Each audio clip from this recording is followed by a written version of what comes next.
الحمد لله نحمده ونستعينه ونستغفره ونؤمن به ونتوكل عليه ونعوذ بالله من شرور أنفسنا ومن سيئات أعمالنا من يهده الله فلا مضل له ومن يضلله فلا هادي له وأشهد أن لا إله إلا الله وحده لا شريك له وأشهد أن سيدنا وحبيبنا وشفيعنا وسندنا ورحمتنا ومولانا محمدا عبده ورسوله أما بعد فأعوذ بالله من الشيطان الرجيم بسم الله الرحمن الرحيم وإذ يرفع إبراهيم القواعد من البيت وإسماعيل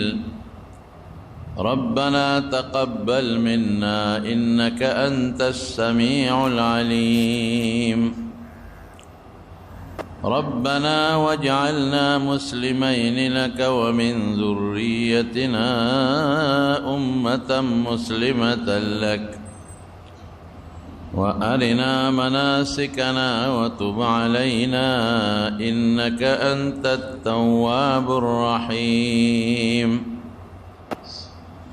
ربنا وابعث فيهم رسولا منهم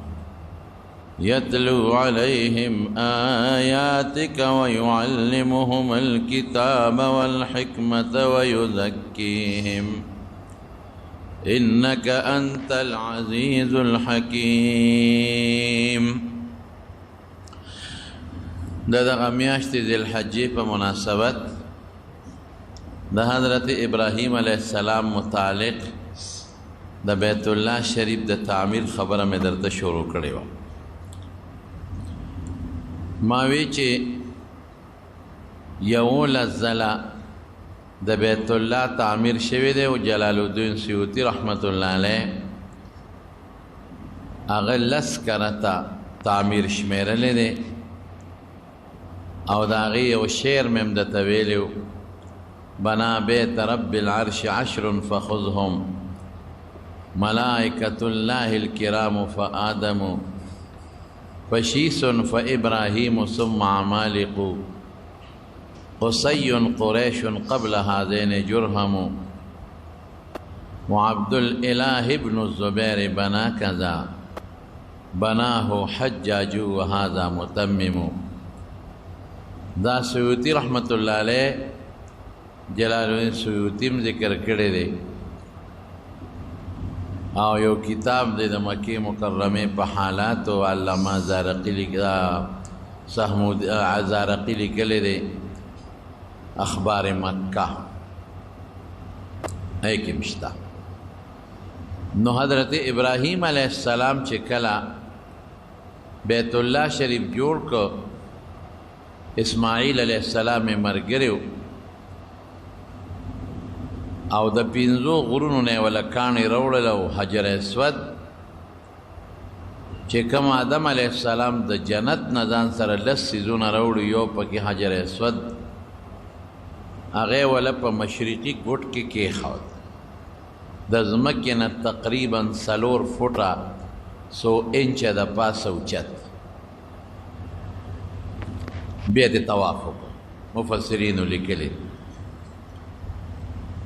او طواف چې کو د بیت الله جوړولو سره هم دا دعا کړې ده او بیا طواف کې هم کړې ده چې الله دا عبادت قبول کا او بیا عموما خلق اولاد د پاره دعا کوي چې خدای مالا بچی راکې خو نیکان بچی. تاسو هم چې سوال د اولاد کوئ دا سموه چې خدای مال زامن راکی خدای صالحان زامن راکی نیکان بچی راکی دا اللہ و دا رسول تابعدار و صحتمن بچی راکی چې کوم بچی دیندار او صالح ای نو ستا دپاره د دنیا هم فایده ده او د آخرت هم فایده ده او چې کوم بچی صالح نی نیک نی بدعملی جوارگر لوپر ډاکو غل نو ستا دپاره د دنیا هم تاوان دی او آخرت خود تباه و برباد دی نو ابراهیم علیه السلام مخکې ویلو چې الله مال اولاد راکې او دلته کې موی ربنا وبعث فیهم رسولا منهم دی هم د اولاد نه یادې د خپل بچي یو پیغمبر ګوره پیغمبر هغه پیغمبر به څلور کاره کوي داسې بچی غواړي چې پیغمبر می رب هب لی من الصالحین مخکې بذات بچی غوښتل اوس قوم کې نوسې غواړي ځکه حضور پاک په خپله فرمایي چې د خپل نیکه ابراهیم دعایم چې کومه غوښتې واضح یو پیغمبر بچی م راکې خو چې پیغمبر ور عبادت چې وکړې عبادت نه پس دعا کوه عبادت دوران کې هم دعا ثابته ده خو د عبادت په دوران کې هغه دعا ده چې کم استغراقي عبادتي لکه منځ نو هغه دعا ده چې کم د رسول الله صلی الله علیه وسلم نه ثابت دي اهدنا الصراط المستقیم د عبادت دوران کې درنه د مانځه په آخر کې وی اللهم ربنا آتنا فی الدنیا حسنه د دواړو سجدو منځ کې وی رب اغفر لی وارحمني واجبرني بهر کیف رسول پیغمبر غواړي خو بچی غواړي نو سیخو پیغمبر دونو خیال ابراهیم علیه السلام او بیا هغه پیغمبر چې څلور کاره وکړي داسې پیغمبر یتلو علیهم آیاتک چې ستا قرآن لولي ورته ستا آیتونه لولي ماشاءالله دې کې دا م اشاره شوه چې د پیغمبر له به یو کتاب هم ورکړي صاحب کتاب به م ورکړي هغه کتاب به لولي نو دی ډیوټي شوی اول نمبر نو چې اوس هم یو سړی د قرآن شریف تلاوت کې یو قرآن لولي ځان سره لولي یا بل سره لولي اگر چې دې کې یتلو علیهم آیاتک دوی ته به قرآن لولي نو قرآن لوستل هم عبادت دی خو چې بل چاته قرآن ښی او بل چاته د قرآن تلاوت کې او بل څوک پې پیې نو دا بیا د رسول الله مبارک مشن دی دغه طریقه ده یتلو علیهم آیات ویعلمهم الکتاب والحکمت او بل مشن سره چې داسې پیغمبري چې خلق بیا په کتاب پوهیږي هم لولي خو پوهیږي هم پې چې د آیات دا مقصد نو چې څوک د قرآن علم بل ته ښیي تفسیر ښیي دا هم د رسول الله مبارک په نقش قدم روان دی دا هم د هغه په مشن دی حکمت به ورته ښیي حکمت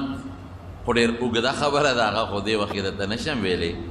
حکمت به زه تاسو ته څه ووایم د یو داسې طریقې سره خبره کول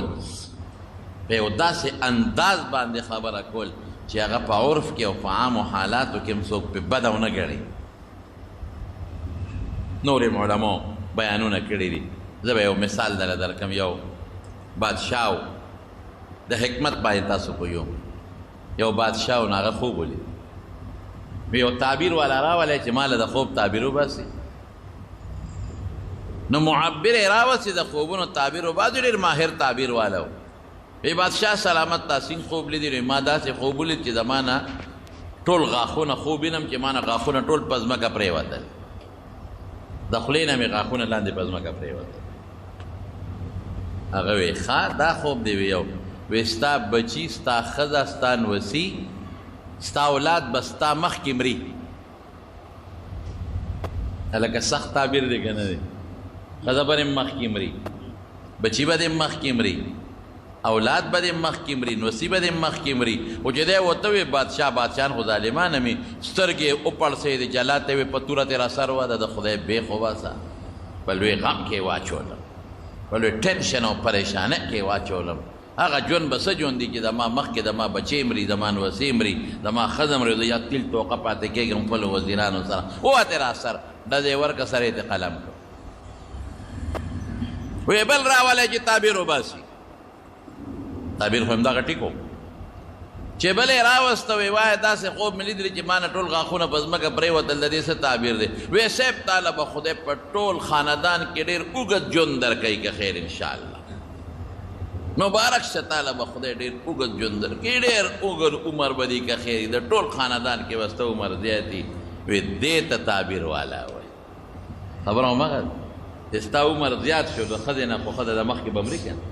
چې ستا عمر د بچو نه زیات شو بچي به دې مخکې مري که نه چې ستا عمر د ټول خاندان د نوسو نه زیات خو نوسي به دې مخکې مري یعنې خبره هغه ده خو تعبیر مزیدار شو د خبرې انداز مزیدار شو خبره په داسې انداز وکړله په داسې انداز چې هغه یې پې مطمئن که خبره همغه وخوا پې خوشحاله شو وی دله ته انعام ورکې انعام دې ته وی تعبیر وایي خبره همغه حکمت ښه شی دی چې چا کې حکمت وي د حکمت ادعو الى سبیل ربک بالحکمة والموعظة الحسنه خلق د خدای لارې ته په حکمت راوبله بعضې علما وایي چې دا موعظه حسنه د حکمت عطفي تفسیر دی ښکلې طریقې سره او څوک وایي چې نه حکمت جدا شی دی موعظه حسنه جدا شی دی دې تفسیر نه دی یو سړي ته وی ارول الله راپاسه که نه مړه چکر در باندې ولګوم لږ راپاسه یو د بهترین ما سره ابزر در سره پاسي څه وکړمه ته خو په سرورو په قلار وله داسې په سر باندې لاس راکاږه په لاسونو وله لاس راکاږه بانګې وي منزله ځو که داسې حکمت شو ته ما د بڼېړه خفه کېږي ځان له چې کوم شیخ خوښوم تعلم خوښوم خو په طریقه په قلار او که ته ورته وایې ناست دی مری دې د ژوند راوړي دي که نه مې بې غیرته رمانځه وخت ته نو بره په تماچه راولي ستا ما سره سري تا مسلې زړې کړې په طریقه بې طریقې نه دې ته حکمت وایي په داسې یو بل مثال به هم درکړم یو بادشاه اعلان وکړو اقبال دې نه پس به یې ښځې له سرو زرو کالي نه اچوي سره زر که کمې ښځې هم د سرو زرو کالي واچول ښه به ني اردیننس اډر ښځې سره کم ځای پرېږدي چې بل اوس ګوري اوس ښځې بنګړې اچولې دي نتکۍ متکۍ ګوري لوڼو اچولې دي وزیرانو ښځې چې کم ګوري وایي ما خو اډر کړی دی اوس د ټولو وزیرانو مشیرانو اسمبلی ممبرانو د ښځې بچي لوڼه انګیندې چې څومره دي خورده خورده ټولو سره زرې کالي چا سره به جګړه کې اوس کم کم به جیل تا چې اوس که خبره سخته خو انقلاب درته جوړېږي بادشاه نه دي کوزئ میټینګ یې راوغوښتوي ما اډر کړې ده ما خبره ولې نه منلې کېږي صاحب ستا کور کې منلې کېږي مونږ په ښځو ډبې وزیران مزیران خو بیا په ښځو کمزوري مې خفه کېږي ما مونږ په ښځو ډبې مونږ ویلی شو ورته مونږ لور ته ویلی شو چې مه کوه تا کور کې نه دي څه وکړو صاحب دا حکم دی واپس والا په دې څوک عمل نه کوي وی نه دا خو زما بېعزتي ده چې خپل حکم واپس والم نو چې حکم واپس نالې نو عمل پې نه کېږي جنجال جوړ دی مونږ خو نه شو ویلی اوس به زه خپله ښځه جیل کې اچوم زما خبره نه مني لور به جیل کې اچوم زما خبره نه مني یا به کور کې جګړه جوړېږي څه به کوم وی زه خو اډر خپل واپس نالم دا خو زما بېعزتي را یو وزیر صاحب یې ډېر هوښیار وی صاحب زه راته یو چل ښیم ته خامخا دا د سرو کالي بندول غواړې وی یو نو که ته داسې وی چې کالي ما چوی نه بندېږي حکمت ورته اوس ښایي وی دا اعلان وکړه چې کومه ښځه ښکلي نو اسم ولا الله حسن ورکړی دی خشته مخ خشته ساخت او خشته ډیزاین ولا خدای ورکړی دی د هغې کالو ته ساجد دی هغه دی نه اچوي او چې کومه بدرنګۍ نو خیر دی کا پې ځان ډولې کوي نو کالي دی واچوي ښځه ځان ته بدرنګه چېته وایي هر یو وایي چې د جنت حوره خو زه یم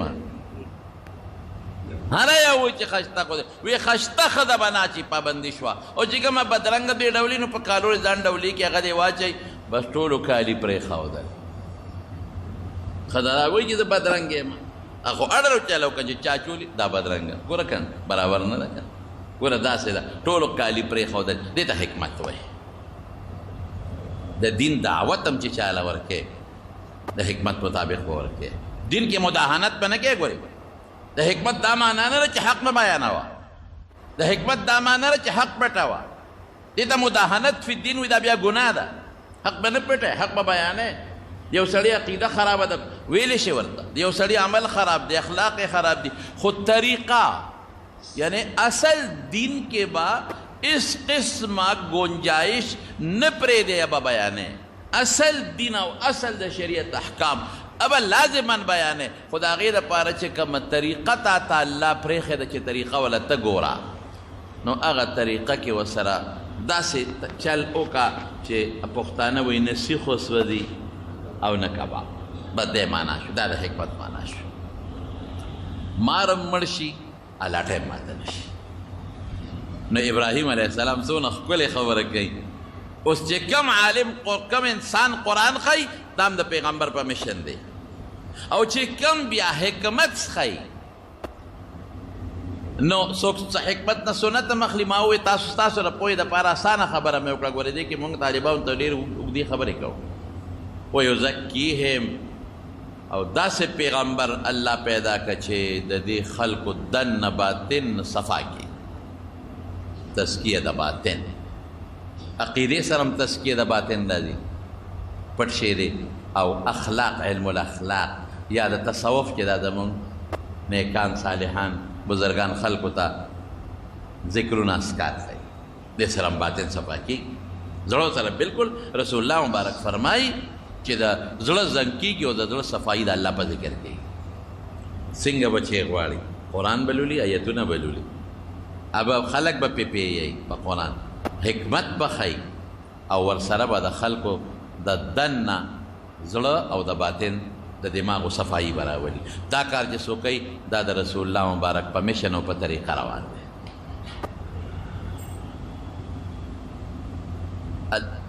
بیت الله جوړ شو دا سی بیت اللہ جوڑ شو چکری تیو توافی تیو که چی دا اغی دو دروازے وی او دوار ازمکی سر پیواس وی پا یو با خلق ننویتا دیل پا بل بواتل چت پی نو دا سی بیت اللہ جوڑ چت پی نو دا ابراہیم علیہ السلام دا بیت اللہ چی اسماعیل علیہ السلام جوڑ کو قرآن شریف کے اللہ دری ذکر کردی دا سمودو داغی نا پس داروان شو زمانہ تیری کی خواما اگا زمانہ کی اسی مٹم نو ماربلیم نوی او دا وادی دی یو خواغر دی بل خواغر دا غرون و منس کی جسی لاب راشون پا دی برات نو بیا روان شو نو بیا یو قوم دی عمالقا کوئی جوڑ داغی نا پس بیا جرہم قبیلہ واغوی جوڑ گو داغی نا پس بیا بلا قبیلہ و قصی اغی جوڑ گو داغی نا پس بیا قریش جوڑ گو او قریشو چې کله جوړاو نو دغه وخت کې نبی کریم صلی الله علیه وسلم لا پیغمبر شوی نو نبوت نو ملو شي تاریخ ما د پیغمبر علیه السلام مبارک د سیرت په بیان کې تاسو ته ویلې دي ادرته نه ویل صرف دومره وایم چې هغې کله جوړاو نو په حجر اسود جګړه جوړه شوه د یو قوم مشر وی زه به اکدم د بل قوم مشر وی زه به اکدم د بل قوم مشر وی زه به اکدم دومره جګړه جوړه شوه چې یو بل پسې پام سیدل او هغې کې به قسم خوړه نو سخت قسم به یې دو چې وینه به یې راوړه په هغې کې به یې لاس ومنډل دا هر قوم مشر وینه راوړه په لوښي کې او لاس یې پکې ومنډه دې کې به دې ته اشاره وه چې ما په وینه کې لاس دا دې ګنده کړی دی وینې به تویم خپلې ما پردی په دا کار به کوم لوی جنګ جوړ شو اخره کې بعضې مشران هغې ویې ګورې جګړه مه کوئ نه یو زه एकदम زه وی خسار وقتی دی چې جماعت د څوک راغی اختیار باغله ورته بس فیصله پدې شو نو څوکیداران یې کېنول نو سار وقتی ډومبې جماعت ته محمد مصطفی صلی الله علیه وسلم راز لا پیغمبري نه رمل نه د حضور پاک په خلکو ډېر قدر کا او خیال به ساته ټولو چغې کړې جاء الامین جاء الامین د نبوت نه مخکې به ورته خلکو امین وی امانتګر ډیر خیال به خلکو ساته ډیر قدر به کاو وی هغه امانتګر راغی نو حضور پاک دونو خيارو چې ټول مشران یې راغون کړل او یو صادر راوړی نو صادر یې راوړه هغه په ځمکه خور کو نو په خپلو مبارکو لاسو یې حجر اسود راواخیستو په صادر کې کېښاو او سردارانو ته وی صادر پلو نه ونیسئ اوچت کې د ټولو به پکې حصه وشي نو ټولو ګوټونه او پلو نه ونیول صادر یې اوچت که نو چې اوچت یې که نو رسول الله مبارک هغه حجر اسود په خپلو مبارکو لاسو راواخیسته او په هغه مشرقي ګوټ کې کېښود. څونه هوښیاره فیصله ده. ټول خوشحاله شو، قسمونه هم خوړلي دي، بس اوچت هم که زمونږ پکې سراله او دا کار الله د ښکلي مبارک پیغمبر نه واخیسته. نو حجر اسود د انسان د سر عمره تقریبا یو کاڼ او حدیثو کې راځي چې دا د کان اشد من اللبن، د سپیو نه تک سپینو، زیات د پیو نه هم سپینو. سودته خطایا بني آدم، د بني آدمو ګناهونو تور کړی دی. چې سړی ورته مخامخ ودرېږي او استلام ورته کوي نو ځان ته دا ګناه راکاږي لکه مقناطیس یې ځان ته اوسپنه راکاږي. تر دې حده پورې رسول الله صلی الله علیه وسلم فرمایي ویره دې حجر اسود به د قیامت په ورځ باندې سترګې نظر به پې کوي، د ده بس ژبه خبرې به پې کوي، او چې چا د استلام کړی دی په صحیح طریقه په حقه دا د خدای د رضا دپاره، د بوتانو په طریقه نه، د پیغمبر په نقش قدم، د هغه په ښودلې شوې طریقه، نو دا حجر اسود به د قیامت پر ورځ د خدای په دربار کې هغه له سفارش او ګوی به کوي. او یو حدیث کې راځي چې الحجر الاسود یمین الله فی الارض، چې دا حجر اسود په مخ د ځمکه داسې دی، په دې ځمکه کې داسې فرض که لکه د خدای لاس چې پروت دی. د خدای زمونږ په شان لاسونه نشته دی چې زمونږ په شان پنځه ګوتې وي، خو د الله شان سره چې څنګه مناسب وي هغسې به وي. خو دا یو تشبیه ورکوي، یعنې دا یو مثال ورکوي چې لکه حجر اسود د دې لاس یوړو داسې زړه کې راوه لکه چې ما رب العالمین له لاس یوړو،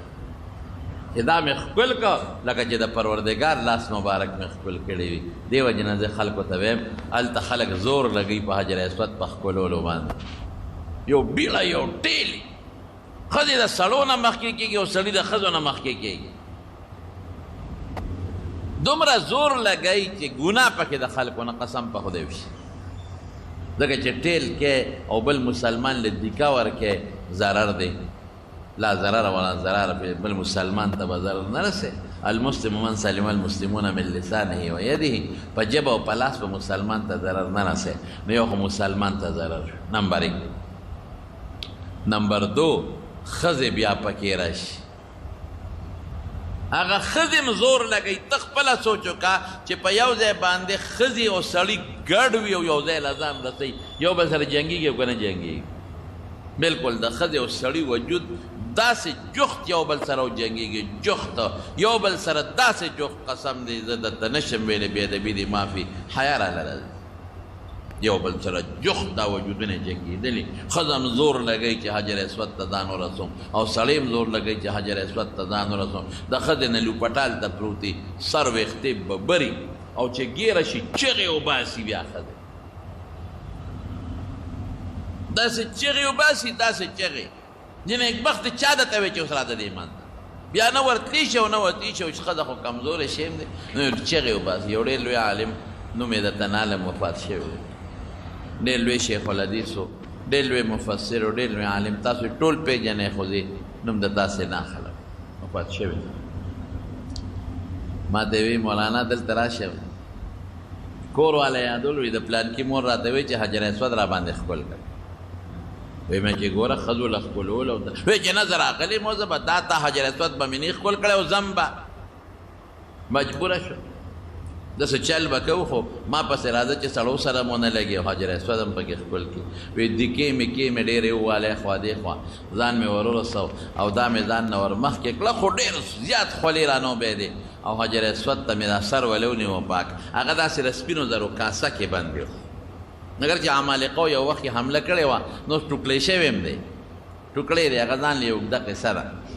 نو داسې د سپینو زرو یو کاسه غوندې جوړه کړې ده، نو هغې کاسه کې دننه دا حجر اسود دی. نو سړی چې هغه سپینو زرو کاسه کې دا صفت دی که لاس خوله مي نو پې ښویږي نه،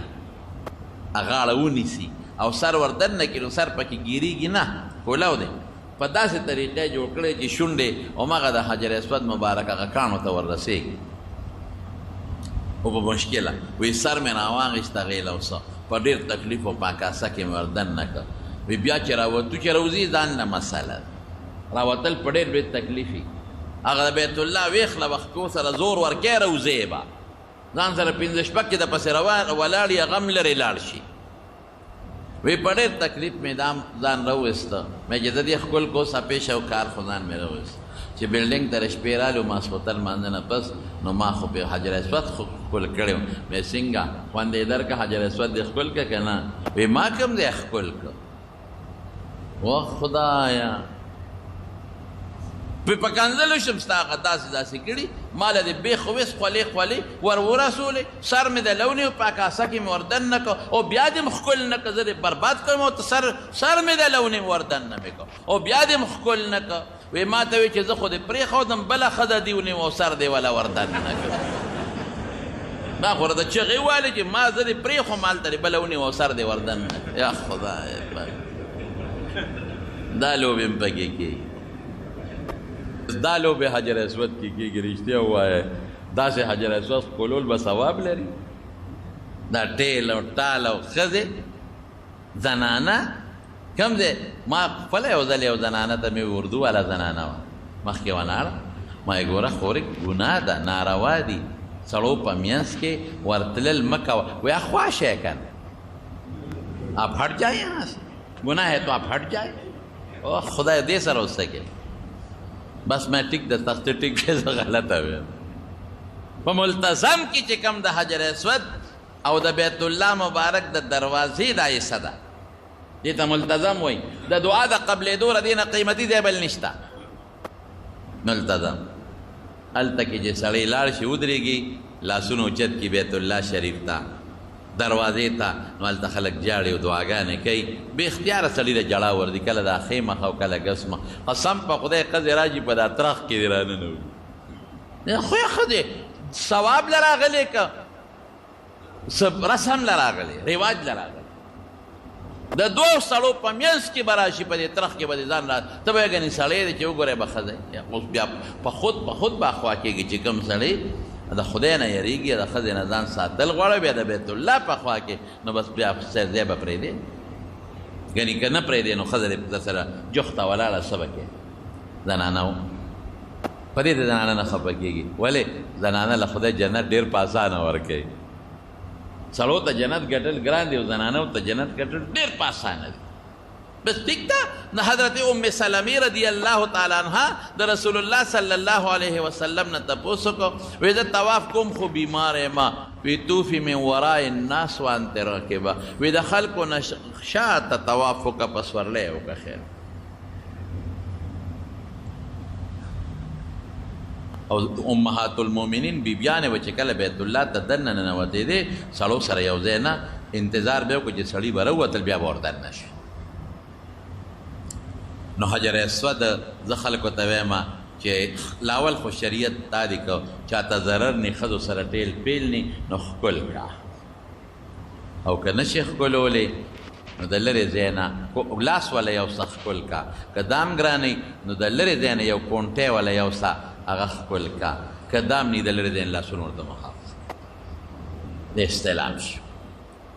لکه راوله لکه چې ما په حجر اسود د پاسه یې ښودلي وي نو چې دا څوک وکړي او د الله د رضا لپاره او په دین توحید باندې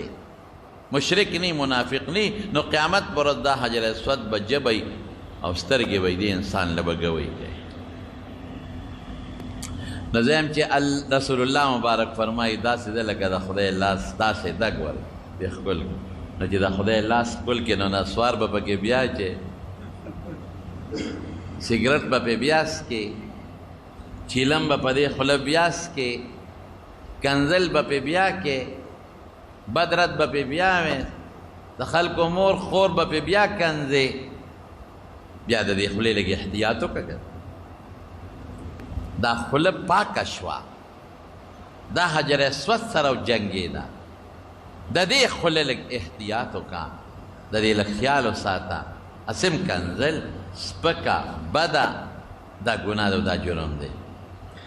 نو حجر اسود پکې کېښود طواف هم دغه دی نه شروع کېږي او په دغه دی خلاصېږي نو چې کله بیت الله یې جوړاو نو قریش ورسره دا چل وکړو چې دروازې اوچته کړه اوس د دروازې لاندې درشل دومره اوچته ده چې بنده لاس اوچت کي داسې یو ډیپه ده په هغه ډیپه چې ودرېږي او بیا هم لاس اوچت کې زه چې لاس اوچت کړم مثلا نو دا څنګه دغه د لاس دا پنجې ورته رسېږي دا ګوتې دا ورته رسېږي دونه لاندې درشل اوچته نو دی ولې لاندې دروازه اوچته کړه د دې دا خوا خو مسلم شریف کې حدیث بخاري شریف کې مشته چې څوک هم خوښ یې به داخله و چې څوک هم نه خوښ نه به داخله او چې ځمکې سره پیوسي نو بیا خو نږدې ډېر سړی وردننه کېدی شي او دروازه یې موله یوه کړه قریش او حلال مال ورسره کم و نو حتویم د بیت الله څه د هغې ته بار کړه لږ غوندې ځای حتویم هغې ته بار کړه دا چلی و د رسول الله صلی الله علیه وسلم د زمانې نه پس عبدالله ابن زبیر رضی الله تعالی عنه هغه په بیت الله شریف کې د خلافت او د بادشاہ دعوه چې د بادشاہ دعوه وکړه عبدالله ابن زبیر نو د عایشې صدیقې نه یو حدیث یې اورېدلی و د حضرت عایشې صدیقې نه معلومات اخیسته ترور وه د مور خورې وه د بیبي اسما وی ترور د بیت الله متعلق درته حضور پاک مبارک څه فرمایلی وی رسول الله مبارک ما ته فرمایلی چې زړه مې غواړي چې بیت الله کې 3 قسمه ترمیمات وکړم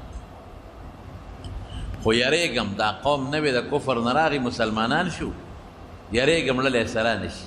وی به چې زموږ د پلار نیکه دین هم ختم کړه او د پلار نیکه هغه بیت الله هم راله جوړ ورانوي نو په دې یریږم یعنې 3 ترمیمات مې له غواړي یو دا ترمیم چې دا وسپړم او دا دروازه د ځمکې ویښ سره یو ځای کړم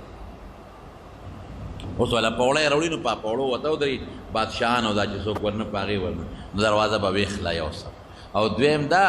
چې 2 دروازې به کوم په یو به خلک وردننه کېږي په بل به وځي چې بیړه نه جوړېږي او دریم دا چې حتوی مې بار پرېښې دا او پکې را دننه کړم دا د بیت الله حصه ده دا 3 ترمیمات مې غواړي ابراهیم علیه السلام په دغه طریقه جوړ کړ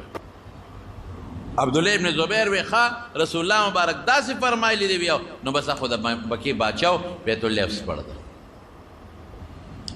او چې څنګه یې وسپړ ده نو امقسې که 2 دروازې یې کړې یو مشرقي طرف ته یو مغربي طرف او دواړه ځمکې سره پیوست کړ حتویم هم پکې را دننه کړ حتویم او بلې دا ترمیم پکې وکړه چې څه ورته وایي دروازې هم 2 کړې دروازې ځمکې سره پیوست هم کړې او حتویم را دننه دا 3 ترمیمات یې وکړه بیا د عبدالملک ابن مروان زمانه د یزید نه پس نو عبدالملک ابن مروان حجاج ابن یوسف راولېږه او په عبدالله ابن زبیر حمله وکړه نو هغې شهید کړ نو چې شهید یې کړ نو عبدالملک ابن مروان ته حجاج غلطه خبره وکړه وی ګوره د پیغمبر علیه السلام د زمانې د قریشو هغه بیت الله هم روان کړی دی څنګه چل وکړم واپس یې په هغه طریقه جوړ کړم نو عبدالملک ابن مروان ورته وی او بلکل یې جوړ نو حجاج ابن یوسف هغه بیت الله شریف روان کړ او قریشو چې په کومه طریقه جوړ کړی په هغه طریقه یې که دا اوس چې څنګه دی بیا ولا دروازه یې وکړه اوچته یې کړه حتویم امتبار وست بیا څه موده پس عبدالملک ابن مروان حج ته راغی نو بیت الله یې وکته نو چا ورته وی چې یو غلطي دنه شوې ده عبدالله ابن زبیر چې بیت الله جوړ کړی نو په خپل خواهش یې نه کړی هغه ته خپل ترور عایشې صدیقې فرمایلو چې دا د پیغمبر علیه السلام ارمان داسې دی اپا د ارمان تللی دی نو د حضور پاک د ارمان مطابق یې جوړ کړی نو ګوره تا حجاج ابن یوسف ته وی نو واپس دې روان کړه د جاهلیت خلکو چې څنګه جوړ کړی هغسې دی کړه نو تاریخ لیکي چې عبدالملک ابن مروان تر مرګه پورې په دې خپله فیصله ستومان وی دا رانه غلطي شوې ده او بیا د علماو نه تپوس وکړو دی واپس پړم او چې څنګه د حضور پاک ارمانو په هغه طریقه یې جوړوم علما ورته وی نه بس ګوتې ولا اوس موړه باقي بیت الله مخ پړه بیا هارون الرشید د عبدالملک ابن مروان چې جوړ کړ هغې نه پس بیا هارون الرشید امام مالک صاحب نه تپوس کړی وی که دې خوښوي دا بیت الله شریف سپړم نو د حضور پاک مبارک چې څنګه ارمان او هغسې جوړوم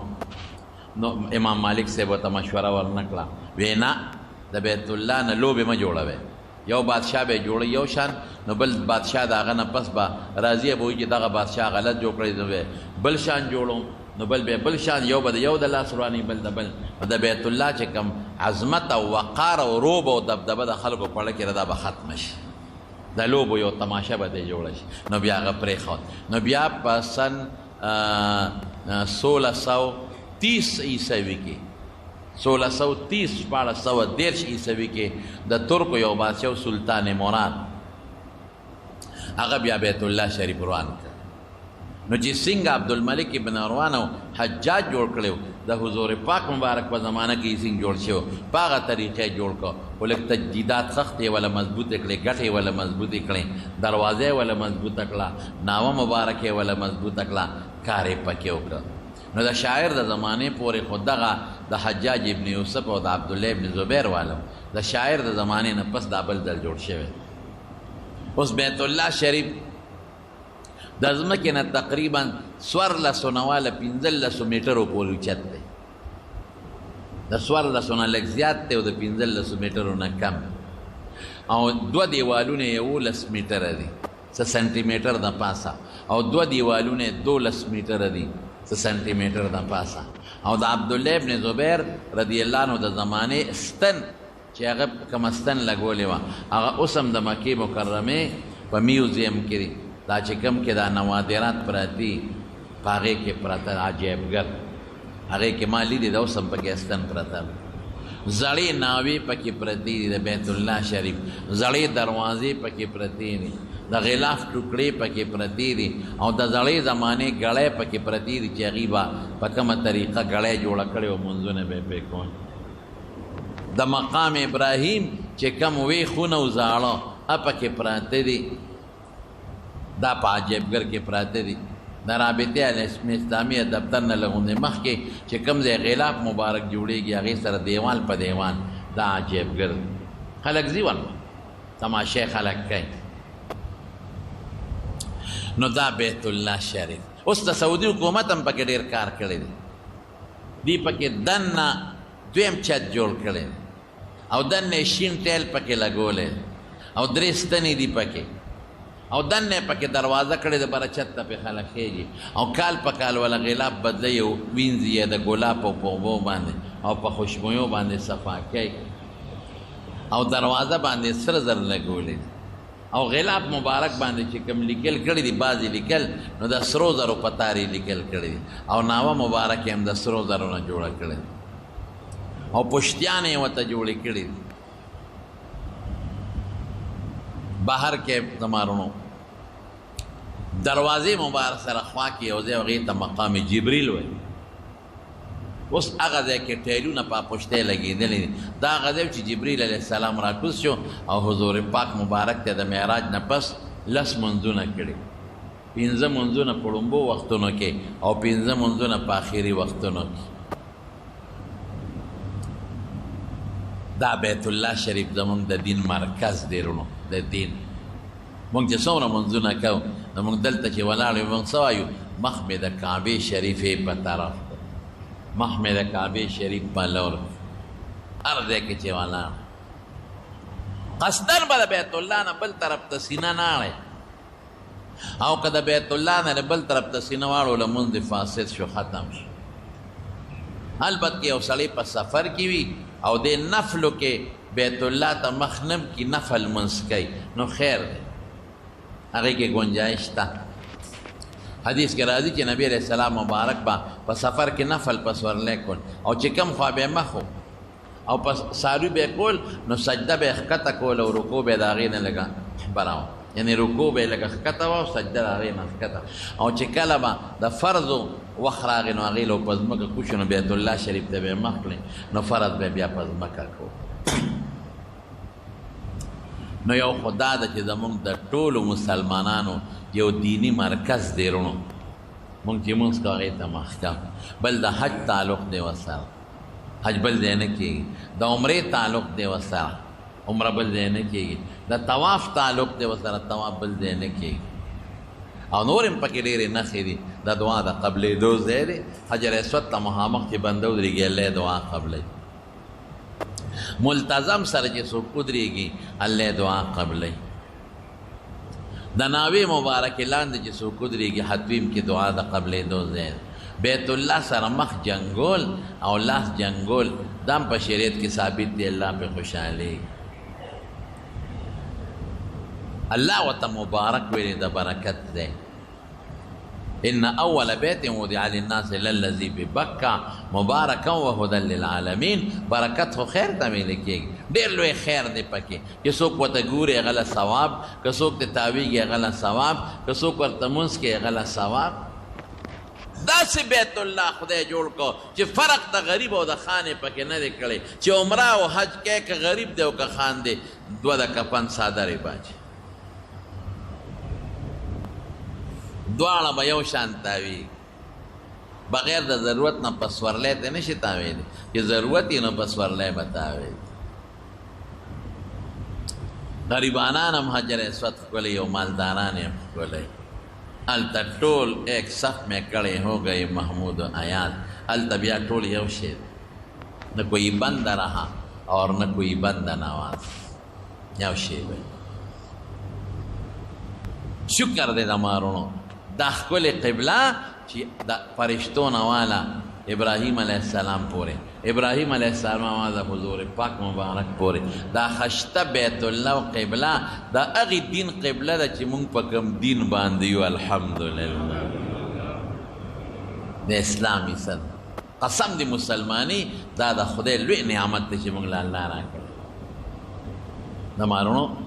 مسلمانی اسلام و ایمان یوازې د دین نوم نه دی ګوره چې موږ وایو هم مسلمان ہے او هر یو سړی وي میں آپ سے بہتر مسلمان ہوں دستانه ښه مسلمان یم مسلمانی د الله او د رسول په تابعدارۍ کې ده مسلمانی په دې کې نه چې د ځان بخوي او د بل به سپکه وي د ځان بخوي او بل ته به کنځل کې د بل به سپکه وي دا خطرناک مرض دی نن سبا زموږ مولیانو کې دا مرض پروت کنځل یو بل ته کوي زموږ طالبان د نظریې او د فکر اختلاف یو مور کندي او بل د بل مور کندي یو د یو ښځه کندي او د بل په دې فیسبوکونو په دې موبایل باندې کم اواز چې څوک کم اوري ښکلې اخلاق استعمالوي ګنده اخلاق مې استعمالوي اختلاف د نظریې او د سوچ په خپل ځای دی که په ښه سوچ باندې چې یو بل سره په مسایلو کې اختلاف وي دواړو له به خدای اجر ورکوي نو کنځل او سپکې او مور کنځل موږ مولیان او طالبان خو پکار چې خلکو ته ښه عقل وښایي خلکو ته ښه اخلاق وښایي نو بیا راپورې خلک خاندي هغه په فیسبوک باندې چې کله راځي او په موبایل کې نو خلک خاندي دا مولیان دي دا اخلاق دي موږ به ښه اخلاق استعمالو نو بل ته واله وایو چې زه په خپله کنځل کوم بل ته ویلی شم چې کنځل ګناه ده زه په خپله د بل مور کنځم بل ته ویلی شم چې پردی مور مه کنځه مولیانو طالبانو او عوام ټولو دوستانو له پکار دی چې د ښو اخلاقو حضور پاک په ډیوټۍ کې یو ډیوټي وتیوزکیهم دا ډیوټي ده چې د خلکو اخلاق خشته کا وایستو لاتمم مکارم الاخلاق ښه خوی رونو ښه خوی استعمال کړئ خشته خوی یو بل پسې سپکې او کنځل او بدې ردې قسم دی دا د حضور پاک بدي شو دا د مسلمان نښه نه ده مسلمان بخیره پخنی فاحش بنی لعان بنی فاحش بنی دا د مسلمان صفت نه دی دا خو د کافر او د منافقینو صفت دی دا د ابراهیم علیه السلام د بیت الله د تعمیر متعلق یو څو خبرې ورو همې درته بیان او د ابراهیم علیه السلام متعلق څه بعضې ضروري د دې میاشتې د الحجې په مناسبت ابه انشاءالله العزیز که موقع وه نو بله جمعه به درته بیان کړم دعا وکړئ یا الله هغه ښکلی دین چې موږ له تا راکړی دی د ابراهیم علیه السلام په لاره او د پیغمبرانو په لاره او زموږ ښکلي مبارک پیغمبر بیا موږ له خوښ کړی دی چې هغه اسلام دین دی خدای په دې دین زموږ ژوند او زموږ مرګ نصیب وګرځوي خدای د اسلام والا ایمان والا دین سره خدای زموږ د دنیا او د آخرت او د قبر تعلق قائم ولري خدای موږ د اسلام والا دین نه قبر کې زمون خدای مخ بیت الله ته کې دنیا کې مخ بیت الله ته کې او قبر کې او خدای په جون باندې مونږ بیت الله له عمرو له حجونو او طوافونو له بار بار بوتلې په قسمت کې را له خدای پاک ولې یا الله چې څوک بیماران دي روغ صحتونه ورکړي خدای چې څوک مریضان دي جوړ کړي په کورونو کې زنانه بیماران دي یا په دې مجلس کې یا ماشومان لوی الله ټول له روغ صحتونه ورکړي خدای که چا څه پریشاني وي هغه ولا په خوشحالو باندې بدل کړي چا ته ټینشن دی په خوشحالو یې بدل کړي یا الہ العالمین څوک تنګ دسته دی قرضدار دی خدای فراخ روزي ولا ورکړي الله قرضونه اخلاص کړي خدایا د ټولو علماو طالبانو چې څومره دي طالبان او عالمان خدایا د امت د هدایت ذریعہ وګرځه د امت د اختلاف ذریعہ خدای مه جوړ هغوی له ښکلی اخلاق ورکې موږ له ښکلی زه محتاج یم دې ته ما له تاسو ټول له د خدای ښکلی اخلاق راکړي خدای دې د اسلام او د حضور پاک راوړی شوي دین په دایره کې دننه ژوند زموږ نصیب کړي خدای که د چا روزګار نه ښه روزګار والا ورکړي یا الله که د چا څه پریشانۍ مشکلات په خوشحالو یې بدلې مردگان د اهل اسلام پروردګاره ټولو بخي خدای ټول مسلمانان زما مور زما ترور که ستاسو کوم مردگان وفات دي خدای ټولو